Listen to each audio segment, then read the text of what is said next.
thank the Arizona Chamber for your work on bringing together this leadership series. Our state continues to be one to watch for presidential campaigns because Arizona voters matter in this election.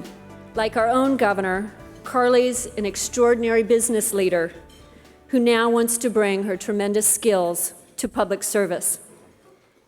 And today we have the honor of hearing from a very successful chief executive who is shaking up this race.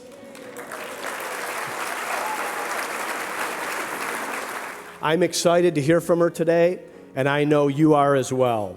So with that, help me give a warm Arizona welcome to our distinguished guest and presidential candidate, Carly Fiorina. Thank you so much. Thank you very much for that warm welcome, Governor, as well as your beautiful First Lady. Thank you for that wonderful introduction. Governor Brewer, thank you for being here as well. Karen, thank you for your leadership, friendship, and support in our efforts.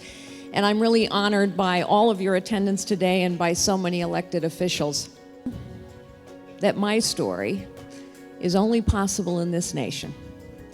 I have traveled and lived and worked all over the world. And it is only here that a young woman could start out typing and filing for a 9-person real estate firm in the middle of a deep recession, go on eventually to become the chief executive of what we turned into the largest technology company in the world, and run for the presidency of the United States. That is only possible here. Why is it that we are not fulfilling our potential? Why is it that our economy is growing at 2% when it ought to be growing at 4%? In other words, the engine of economic growth in this nation has always been the small business, the new business, the family-owned business, the community-based businesses. Those businesses that people build, like your governor, create 2/3 of the new jobs in this country and employ half the people, and we are crushing them.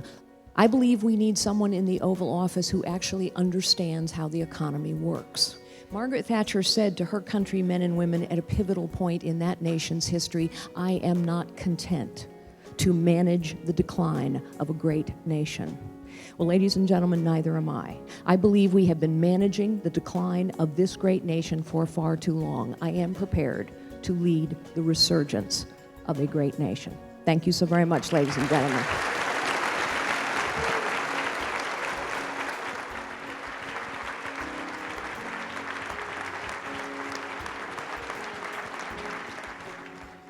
I do think, just as you did here in Arizona, I do think people understand the system is broken.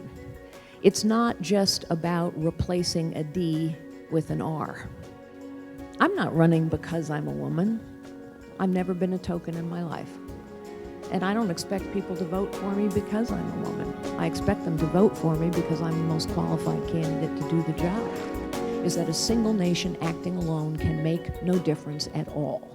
So all of these regulations that are getting rolled out in the name of science aren't making any difference at all, but they are destroying livelihoods, communities, industries, and lives in the process. Talk about a double standard.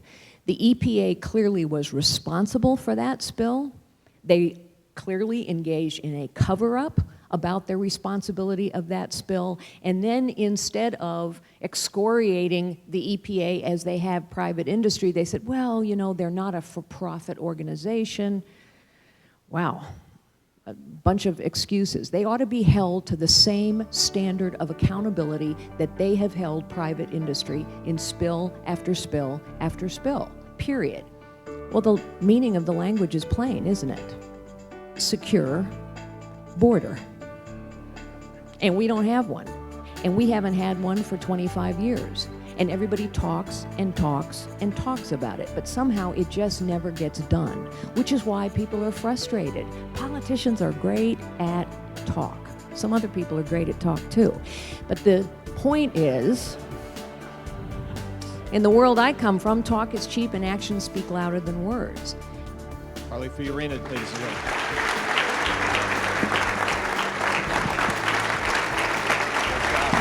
Wonderful to meet you.